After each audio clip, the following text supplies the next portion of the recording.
Bonjour à tous. Alors Mugello, on a vu la confirmation des forces en présence, le retour en Europe. On a vu Pecco, bien sûr, qui a gagné à Jerez, qui a commis une erreur au Mans, mais qui gagne de nouvelles fois au Mugello. Fabio Quartararo qui est toujours en forme, la victoire à Portimao. Et puis bien sûr, il continue à nous faire des top 5. Deuxième au Mugello, Fabio qui a fait une course magnifique.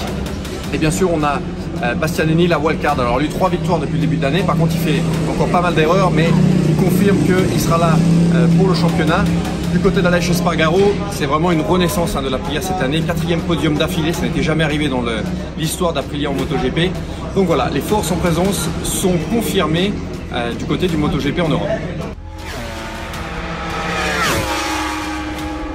On arrive bien sûr maintenant à Barcelone. Alors Barcelone, c'est un circuit particulier, il fait très chaud, beaucoup de température de piste. On a aussi un circuit qui glisse beaucoup, donc très peu de grip en fait, surtout en conditions de course. On va avoir des chronos en fait très différents entre les qualifs et la course. Alors l'année dernière, les challengers pour le championnat cette année n'avaient pas connu une course facile. Fabio a eu bien sûr le problème avec sa protection frontale. Il avait fini 6e, Pecco Bagnaia 7e, Aleix Espargaro DNF, donc il n'avait pas fini la course. Donc c'est très difficile de prévoir ce qui va se passer à Barcelone. Pour moi, je pense que les Ducati vont être très performantes parce qu'on le voit depuis le début de l'année, en conditions de grip, ils arrivent à tirer la quintessence des machines. Et les Aprilia, pour moi, encore une fois, vont confirmer ce week-end. C'est des machines qui sont maintenant très performantes sur un panel de circuits complètement différent. Donc voilà, surveillez les Aprilia, les Ducati.